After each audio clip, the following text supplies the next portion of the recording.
ఈ దినపు దేవుని యొక్క మాట కీర్తన గ్రంథం 26వ అధ్యాయము 1వ వచనము. నాకు తీర్పు తీర్చుము.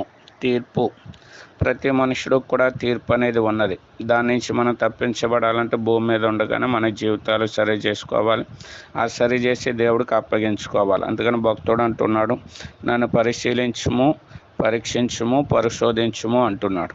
కారణం ఏంటంటే లేఖనంలో వ్రాయబడిన మాట, యవ్వనుడా నీ యవ్వనమందు సంతోషపడము, నీ యవ్వన కాలమందు నీ హృదయము సంతుష్టిగా ఉండనిమ్ము, నీ కోరిక చొప్పునను నీ దృష్టి యొక్క ఇష్టము చొప్పునను ప్రవర్తింపము. అయితే వీటన్నిటిని బట్టి దేవుడు నిన్ను తీర్పులోనికి తెచ్చినని జ్ఞాపకం ఉంచుకొనము అంటున్నాడు. కాబట్టి మనకు ఒక తీర్పు ఉన్నది.